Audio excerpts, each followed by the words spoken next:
Make no mistake, the tragedy unfolding in Australia is climate change based. Well, perhaps that's a conclusion best left to the experts, rather than an acceptance speech at the Golden Globes. So let's hear the scientific conclusion from Australia's leading climate scientist. Climate change is the cause of these bushfires. Wait, my mistake. This isn't Australia's leading climate scientist. It's plain old commentator Peter Credlin, also not an expert. Aren't there any real researchers out there who can give us an expert conclusion? We seem to be inundated with pundits all over the world who've suddenly found Australia on a map and decided that after 5 minutes surfing the internet they know what's causing the bushfires, and of course they think we're in dire need of their expert opinion. So let me start by saying that I'm no more of an expert than they are, so I am not going to set myself up as one or make up my own theories. As always, I'm going to report the science. The real experts will tell you that the link between climate change and bushfires is complicated.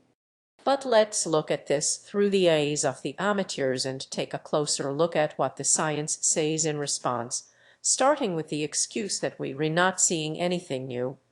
Nothing to see here, please, experts. Nothing to see here, please. See that this nation, this state, has seen similar conditions and similar disasters many, many times over. The fact none of these bushfires were in any way extraordinary compared to not just the last 50 years, but indeed the last 150 years was an inconvenient truth. Yes, apparently it's the normal climate of Australia. Not exactly a new phenomenon in Australia. And of course that's true. Australia has always had bushfires, droughts and heat waves. I think you'd be hard-pressed to find a single scientific study that disagrees. But what climate researchers want to know, and I would have thought this was pretty obvious, is whether temperatures have been rising and whether the heat waves, droughts and fires have been getting worse. One way to find out if it was hotter in the past is to go back over old newspaper clippings and see if you can find heat waves or very hot days on different dates in different parts of the country. Now let's look at an Australian heat wave which occurred 80 years ago. They're easy to find, but of course they don't tell us much.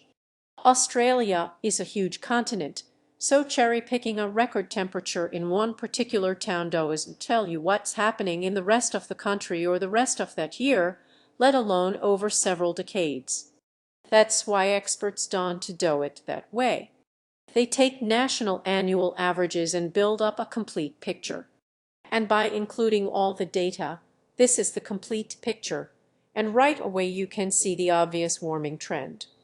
This reconstruction from Berkeley Earth shows a 12-month moving average in gray and a 10-year moving average in red, and this one, which is a straight plot of average annual temperatures over time, comes from the Bureau of Meteorology. And that's how the BOM determined that December 17, 2019 was the hottest day on record thus far.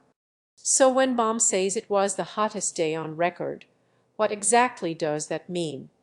Does that mean going back 20 years, 30 years, 50 years?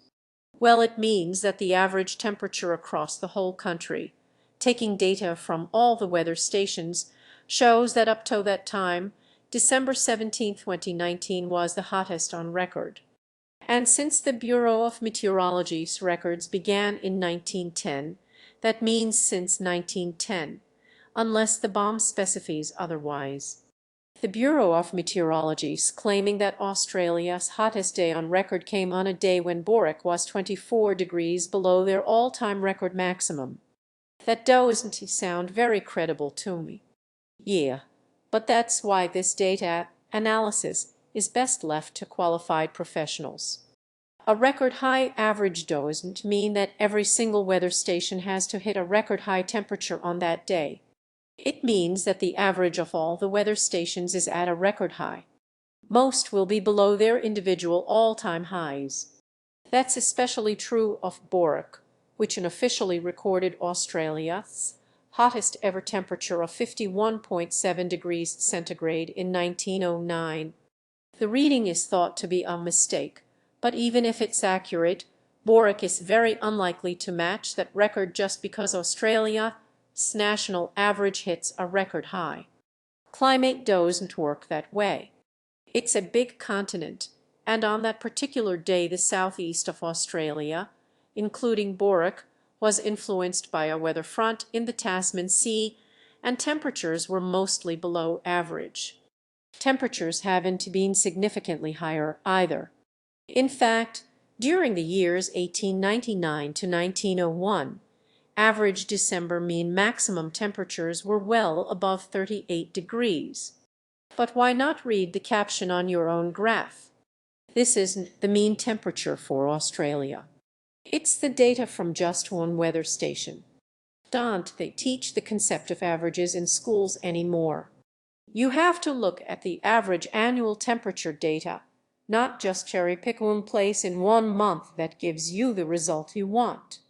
The only way you can dismiss this pretty clear temperature rise is to believe that there's a conspiracy to cook up fraudulent figures and somehow hide the real ones. Note that the weather girl is cleverly standing in front of Eastern Australia, and it wasn't particularly hot over there on December 17th. And December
So that's how they hide below average temperatures, by sticking a weather girl in front of them. What a cunning plan, simple yet brilliant. I from now on I'll check the weather the way most Aussies do. From the numerous forecasts we get every day where weather presenters can to get in the way, well, unless you live in Mexico where it's unavoidable. Time for hide the data plan, but if we look at the Bureau of Meteorology's temperature graph for Australia, you can see they begin in 1910. They hide all of the extremely hot weather which occurred prior to then. What certainly sounds devious, but instead of jumping straight to the conclusion that there's a conspiracy, why not simply find out the reason? It only requires a little bit of effort because the answer right there on the Bureau of Meteorology website. The bomb didn't have any data before 1910 because it only started operations in 1908. And while your next question will probably be, why didn't they show other data that had been collected before they were founded? The answer to that is also pretty easy. They do. The data for all the stations prior to 1910 is freely available on the Bureau of Meteorology website. In fact, we've already seen one, and there's also an historical reconstruction based on that data, also on the bomb website compiled by Berkeley Earth. The problem, as you can see, is that the readings have huge margins of error prior to 1910 because there was no standardization. Weather stations were using different instruments, taking readings at different times of day and under different conditions. So as soon as it was founded, the BOM standardized meteorological instruments and data gathering techniques all across Australia. So while the Bureau of Meteorology is happy to put all this premise on 1910 data on its website for you to download, as well as reconstructions that use it, it does so with a warning that the data is not reliable. That's why it starts its own official records from the year of standardization, 1910. Actually, let's just get back to that page from their website. If you look at the value on the right-hand side, just after the year 2000, notice how that what? They re-hiding the figures. Not again. Damn your cunning tricks. Bureau of Meteorology. So obviously I can't show you that, but let's go on and look at the drought. It's a hard one to define because there are so many different ways of measuring it. But if we take rainfall alone, there's no evidence that Australia is getting less rain and no reason why it should. What's happening is that rainfall patterns are changing. If we start looking at patterns from 1950, about the time temperatures began rising, eastern and southwestern parts of Australia, which are the big population and agricultural centers, seem to be getting drier, while the north and northwest are getting wetter. And that's being confirmed by scientific studies, which we all look at more closely later in the video. So that brings us on to the most relevant trend, the fires themselves. Is the 2019-2020 fire season perfectly normal? Australia's acting and retired fire chiefs, each with a lifetime experience fighting bushfires, came together to warn the government, no, this is not normal. Never before have we had 17 concurrent emergency warning fires burning at once. So there's something going on. And that's supported by scientific studies. The best way to quantify this is to look at FD, the Forest Fire Danger Index, which measures the likelihood of fires breaking out based on rainfall, evaporation, humidity, temperature, and other factors. At least 2 studies have shown that FD has been trending upwards. This 2007 study is interesting because it not only found that FD rose for the previous 3 decades, but it predicted that fire weather conditions would worsen, increasing the FD between 4 and 25% by 2020. That's now. And this study found that FD increased significantly in nearly half the stations it checked between 1973 and 2010, a clear upward trend. Significant near the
All of which means, yes, there is something to see here.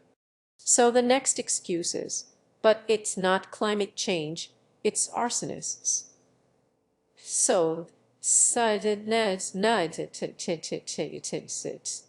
what was the heart, the arson element of this story? That was me question. Oh my God. Now we've got 5 bloody armchair experts. It's hard to tell what's true or not. I see pictures of people who allegedly set the fires and they were running away, and there's 50 people in jail on charges of arson or something in Australia. But, you know, they've been charged. But have they been found guilty yet? I don't know. Aren't some of the arsonists climate nutters, though, as well? Guess what the primary cause of these fires was? People deliberately starting the fires. Now that may be true, but it isn't. You can't just make stuff up out of thin air. You have to check the figures. According to the Australian Institute of Criminology, from September 2019 to December 2019, which was when you decided we needed the benefit of your expert opinion, only around 13% of fires were started by arson. That's hardly the primary cause. It's possible many of the 36% of fires deemed suspicious may turn out to be arson. We don't know. And there's loads of articles talking about how now the fires are being blamed on arsonists. I'm sure there are, but that doesn't mean it's true. James Delingpole, a columnist for Breitbart News, who never studied science past playing with Newton's balls at prep school, thinks there are 180 arsonists. This guy thinks there are 183 arsonists, and he even knows the political philosophy of everyone. Apparently they all leftists. This figure, either 183, more than 180 or nearly 200, has been going round the blogosphere so many times that Donald Trump picked up on it and tweeted it to thousands of his followers. In Australia, it's known as a furphy. Or to put it in words that them sexperts understand, it's all total bullshit. So where does this figure come from? Well, it started with a completely false headline in the Australian newspaper. Firebugs fueling crisis as national arson arrest toll hits 183. The Australian is published by Rupert Murdoch, so accuracy is not exactly a priority. The Australian cites its source as An's police report, so let's go to the source and, yes, you were way ahead of me, discover how the headline writers got it wrong. Turns out these weren't 183 cases of arson, they were 183 cases of fire-related incidents, and so only 24 people were charged with arson. 57 had legal action, which could be as simple as a caution for failing to comply with the total fire ban, for example by lighting campfires or barbecues or even operating machinery in areas where a fire ban is in place. And 47 were cautioned or charged with discarding matches or lit cigarettes on the ground. So 24 alleged arsonists gets bumped up to 183 and then rounded up to nearly 200. You have to read past the fake headlines to see the actual figures buried in the body of these stories, which of course most armchair experts can't be bothered to do. But even 24 of these huge fires is nothing to scoff at, and there are many more suspected arson attacks where the perpetrators haven't been caught. But it turns out that arsonists aren't responsible for most of these big fires. According to the experts, remember them, the most common cause is not arson or discarded cigarettes or any form of human activity. The most common cause by far is lightning strikes. Inspector Ben Shepard of Thin's Rural Fire Service said, "I can confidently say the majority of larger fires we've been dealing with have been the result of fires coming out of remote areas as a result of dry lightning storms." According to Brett Mitchell, Fay Incident Controller in Bairnsdale, East Gippsland, where some of the worst fires occurred. Most of the fires have been caused by lightning. And Victoria's fire chief says dry lightning, not arson, is the main cause of the state's destructive bushfires. But how can that be, you ask, if the statistics of just quoted show that natural causes like lightning strikes are only responsible for starting about 6 of the fires? Well, because not all fires are equal. One fire might be huge, another might be tiny. Most fires started accidentally or deliberately by humans are quickly spotted and in places that are easily accessible to fire trucks. Fires from lightning strikes tend to start in remote areas of thick forest and bushland where there's lots of fuel and they hard to reach and hard to control. They the ones burning up millions of acres of forest and becoming unstoppable as they advance on small towns. That's why the fire chiefs are saying it's lightning that's responsible for these large fires. Most arson offenses relate to small grass fires and things like rubbish bins set alight. In Victoria, only about 0.3 of the millions of acres burned was due to arson. And none of South Australia's deadliest or most destructive fires are being treated as suspicious. That doesn't mean to say arson isn't a serious problem. Arsonists are a bloody menace and sometimes they are responsible for destroying homes and even killing people. But unfortunately they are nothing new.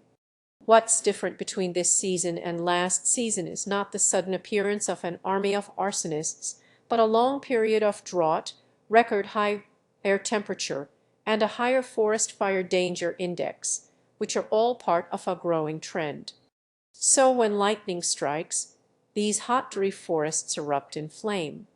So the objective of this disinformation campaign seems to be to take attention away from these worsening fire conditions and blame Australians themselves for starting these fires, which is not only misleading, but insulting. And if that doesn't work, we'll find someone else to blame. We'll,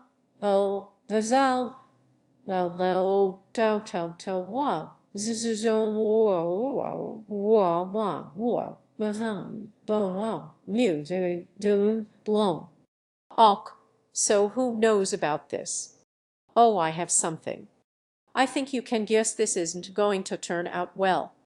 I was reading a paper the other day and one of the stories was about how actually the reason that the fires are getting so bad is they stopped doing controlled burns.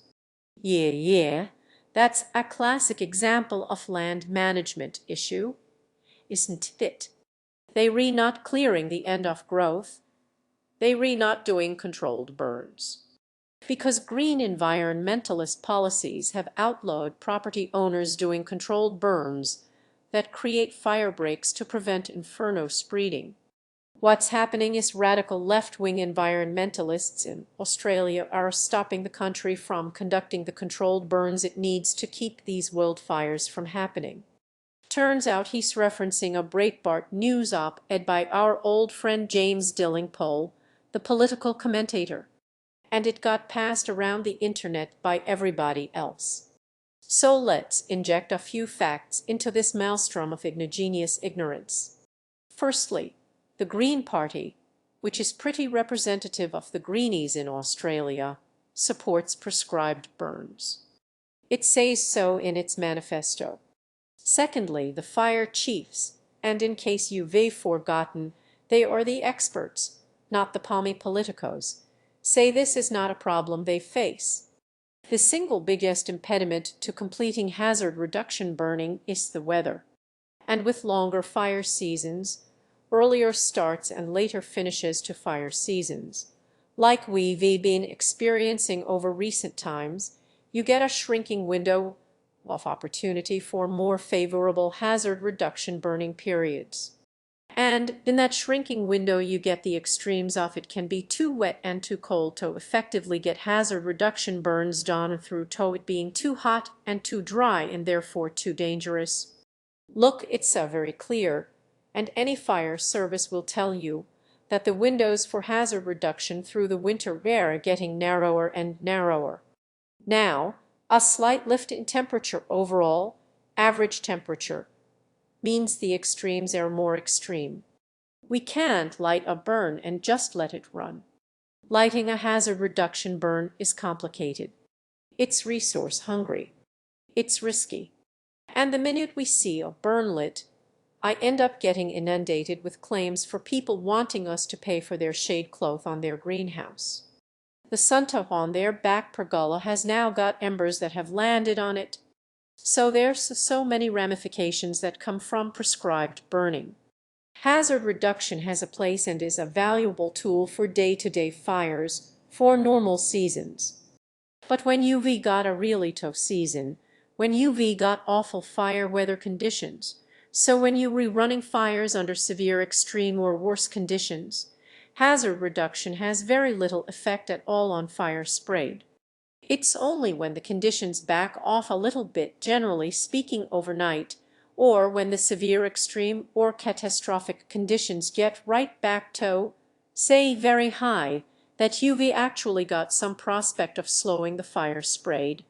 So it's important, but not the panacea, and something that we should have a very open and frank discussion about. The other point here is about all the emotion around these fuel reduction burns. The reality is, I am concerned, and it's interesting now, my peer in New South Wales has come out quite strongly, Shane Fitzsimmons, and said exactly the same thing, which is essentially, we can't see these fuel reduction burns as a silver bullet. Yes, we need to do fuel reduction burns, but they're not going to solve all our problems. So an example in Gippsland, where we had a fuel reduction burn go through in 2014, didn't to slow this fire up at all.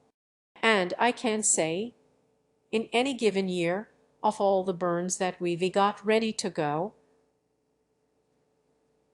70 or 80% are clean environmentally ready to go. We're just waiting for the window of opportunity. We've gone from completing, lucky to be 40 or 50% of our annual burn programs, to now up to 80 or 90% of our burn programs. And according to the New South Wales Department of Planning, Industry and Environment, the main reason for the increase is not the successful quashing of greenie protests, but increased funding for the crews that do this hazard reduction work. Sorry, carry on, Shane. If there's a risk in an area and needs treating with hazard reduction work, we can serve notices on private and public landholders to get that work done. Yes, burning is important, but some of the hysteria that this will be the problem that solves or the solution to all our problems is really just quite an emotional load of rubbish, to be honest. The figures back all that up. In its most recent annual report, the New South Wales Rural Fire Service said it had planned 19,896 prescribed burns and carried out 16,556 of them. That's 83%. I'm sure people will post anecdotal tales on the forum of how they weren't allowed to remove trees or burn bush on their own properties, but every council is different. Every neighborhood is different.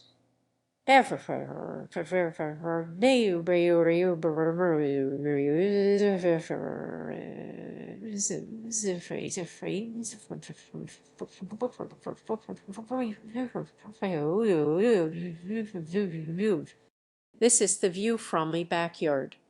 We've had to evacuate twice as forest fires got close.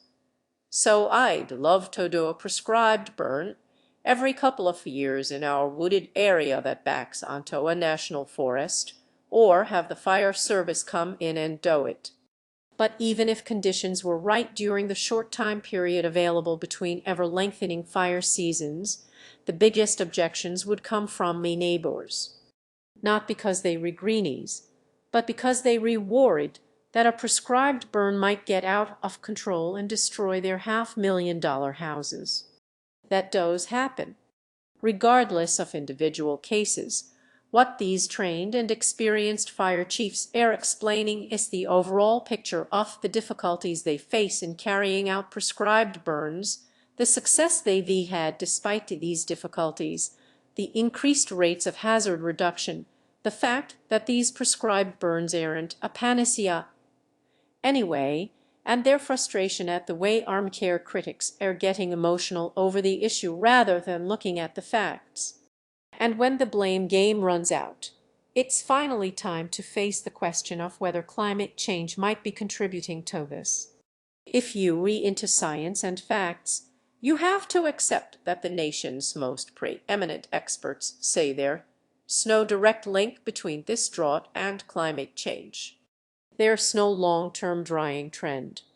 Now the first part of that is true. Most experts say you can't attribute a single drought or a single weather event to climate change. For example, let's hear from Sarah Perkins Kirkpatrick, a senior researcher on climate at the University of New South Wales. So the last few winters we've had really low rainfall, and that's obviously what's ignited the drought, and it's, perpetuated for that amount of time, but we can't really find a signal due to natural variability in there, nor climate change. It's not to say neither one of those is driving it. It's just not as obvious as what we would expect it to be. But the second part of Ski News claim the nation's most preeminent experts say there's no long-term drying trend is incorrect. Here are some of the nation's most preeminent climate experts, and that's exactly what they say. They condense their published research into a report in plain language that even arts graduates and political commentators can understand. Climate change is likely making drought conditions in southwest and southeast Australia worse. In Australia, it's clear that climate change has reduced rainfall in the southeast and southwest corners of the continent. Precipitation patterns have changed markedly over the past 2 decades, with a pronounced drying trend in these 2 important agricultural regions. So which experts is he getting his information from? Well, I listened to scientists, and my key source is Professor Andy Pittman, who's a world-renowned expert in this area.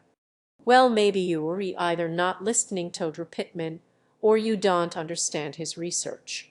In plain language, Drew Pittman says higher temperatures don't lead directly to higher evaporation and a higher risk of drought, but he says they do lead to changes in rainfall patterns which can lead to drought. In some regions, says Drew Pittman, global warming increases the risk of drought, and in other regions it decreases the risk. As we've already seen, even the Australian Research Council's Centre of Excellence for Climate Extremes, where Drew Pittman is director, had to issue a media release telling these fan newspaper experts to stop misrepresenting him. Stop claiming our scientists and director Andy Pittman say there is no connection between drought and climate change. There is a connection, and unlike your public statements on climate change, it is nuanced. See here, which is exactly what all the other experts are saying. Experts in the affected regions were caused by a natural weather phenomenon, the Indian Ocean dipole, not by man-made climate change. Sorry, I accidentally injected a clip of another political commentator who's so knowledgeable about the Indian Ocean dipole, he thinks it's called dipole. It's almost as if he's just heard about it for the first time. And while this guy may sound like an expert because he addresses his army of loyal followers with authority and confidence, he's actually one of Australia's most famous political commentators and another expert who doesn't know an Indian Ocean dipole from a stripper's pole. There is no reason why climate change should make the landscape more arid. Well, of course, the experts say there is. You just have to understand it. And that means firstly understanding the 3 main natural climate patterns that govern Australia's rainfall. To the west, the Indian Ocean dipole. The Indian Ocean dipole The Indian Ocean dipole is caused by a temperature differential between the western and eastern parts of the Indian Ocean, hence the word dipole shut up. When it's in a negative phase, warmer water is closer to Australia and we get more rain. When it's in a positive phase, the opposite happens. To the east is the El Niño Southern Oscillation, or ENSO, which has a similar temperature differential, changing rainfall patterns in eastern Australia. And to the south is the Southern Annular Mode, or the SAM, which pushes rain fronts into southern Australia in its negative mode but keeps the rain back in its positive mode. So the worst droughts are caused when more than one of these weather patterns coincides by giving us the same dry conditions, and that's what's been happening recently with the Odd and the Sam. So if it's perfectly natural, why blame climate change? Because these phenomena are all driven by temperature, especially ocean temperature, which has been rising, hitting a record high in 2019. Time to hear again from a real expert. Australia is known for its extremes, and without climate change we're a land of extremes because of these variability things that influence us. So we know that at some point they were going to happen, but put climate change on top of that and it exacerbates those extremes even further. And it's not just something that we kind of knew about last year. What scientists have been talking about is for decades. So we expect to see more extreme heat. When we see flooding, we expect that to be more extreme, and when we get bushfires, we expect them to be more extreme too.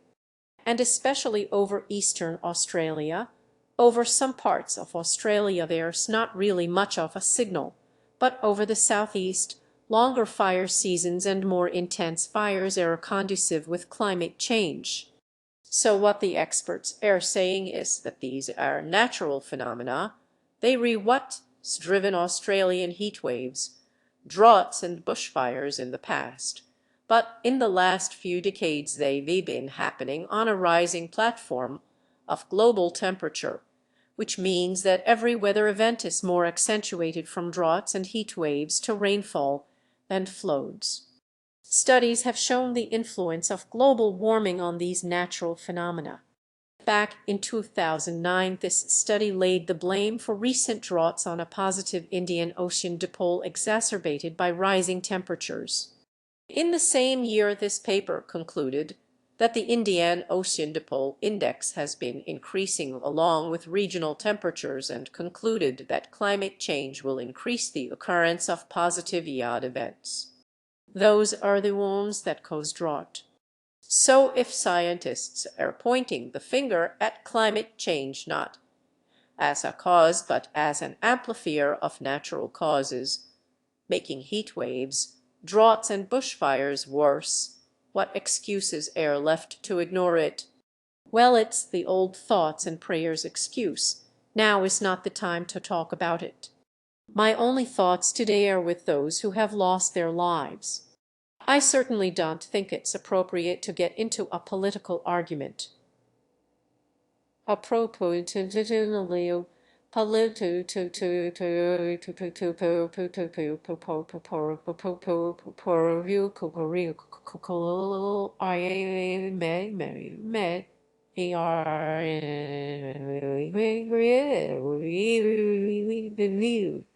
I'll tell you this. I'm not going to cop it, and if that's the rest of this interview, we all give lost news for the morning. The bushfire and climate change debate. It's dumb, it's reckless, it's offensive. Now is not the time to be talking about climate change. So here's the problem the Australian government faces. It has to run a tightrope between appeasing voters who are mostly calling for action and powerful members of its parliamentary party who either want to downplay the role of climate change or don't even accept the basic science. And this is the Deputy Prime Minister about to answer the question. Do you agree that there needs to be further action on climate change?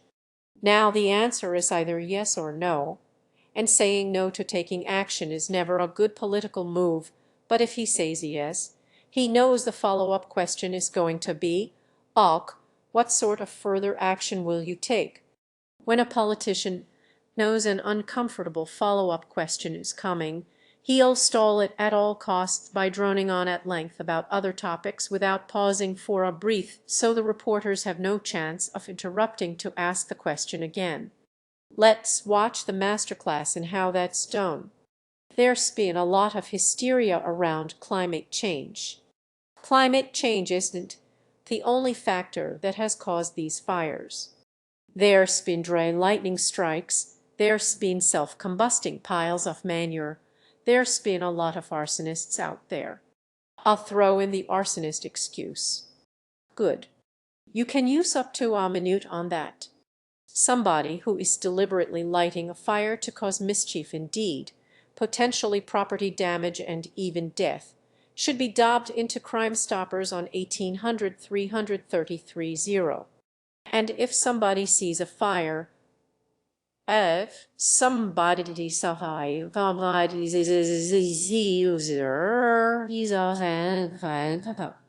reason a politician rambles on like this is not because he's forgotten the question. He's hoping the reporter will forget the question and instead follow something else the politician mentions in his diatribe. Or he's hoping to simply run down the clock. The journalist would have been told by a ministerial aide that this is only a 10-minute doorstop, and on the 10-minute mark the aide will step in and tell the minister he's expected at his next appointment. So all the politician has to do is keep talking. How's he getting on? A person in authority that they actually heed those warnings. Fire, but I'll put you out of your misery. When he eventually stopped talking, the reporter asked exactly the same question again, and the deputy prime minister was forced to admit that more needed to be done. But of course the government's argument is there's no point because there's nothing we can do about it anyway. Australia is responsible for just 1.3% of global emissions. The real problem, it seems, was that the Morrison government had magically turned down the world's temperature by cutting Australia's tiny emissions. And even if the entire planet turned carbon neutral tomorrow, we would still have summers like this. We would still have fires like this. For once the experts agree. Taking action on CO2 emissions now want to stop the mega fires we're dealing with now. The time to have taken action to avoid today's mega fires was in the 1980s, when the world's politicians first recognized the problem. But they decided to kick the can down the road because they knew that the effects of any CO2 reduction policies they took then would be decades away, and they were more concerned about the next general election. And government politicians are doing the same thing today. The effects of any policies they introduce now want to be felt for another 30 years. And their political careers will be over by then. When the fires abate at the end of this season and this drought finally ends, as it inevitably will, they can proclaim that the crisis is over. As droughts, heat waves, and mega fires continue to become more frequent and more intense, they'll just hope it all be someone else's problem. As for the argument that Australia only contributes 1.3% of anthropogenic CO2, that's also true. Even if Australia stopped emitting CO2 altogether, it would make very little difference to the global warming trend. But France is only responsible for 0.9% of the world's CO2 emissions, Germany 2.1%, Japan 3.6%. If every country took a view that it doesn't have to do anything because its own CO2 emissions are just a fraction of the total, nothing would ever get done. We'd just expect China to do it alone. And China could then use the argument that its emissions per capita are only 7.7 tons a year, less than half those of Australia. So solving an international problem requires international cooperation. Australia has diplomatic clout in the world, and shunning summit meetings on climate change and thwarting international climate agreements by demanding privileged loopholes is not making Australia popular, and it isn't even in our own self-interest. This country stands to benefit more than most from the energy revolution. When an international agreement is made, South Korea and Japan want to build economies based on hydrogen fuel made in Australia because we have a wealth of clean, renewable energy. It's not going to cost us anything. But what is costing us is the result of government inaction 40 years ago. And there's nothing that Australia can or ever will do that will change the global climate. But of course, again, scientists disagree. Researchers since 1896 have shown conclusively that increasing CO2 concentration raises global temperature. To all those who doubt that, don't just read magazine stories, read the science. And scientific studies have been warning for decades that this is going to increase climatic extremes in Australia, including bushfires. So what scientists have been urging for the last 4 decades is that to mitigate these droughts, heat waves, and megafires, you need to reduce the concentration of the gas that's making them more and more extreme. So finally, what do I think is the cause of these bushfires? Well, I tell you, it doesn't matter. Neither my amateur opinion nor the opinions of amateurs in videos, blogs, commentaries, pubs, clubs, and knitting circles matter when it comes to science. Especially when all most amateurs are doing is simply quoting from each other and passing round nonsense beliefs that's at variance with the facts. So I am going to leave the last word with one of those researchers. I don't want to say, "I told you so," no climate scientists, but that kind of sits there. You really like, well, this is not a surprise to.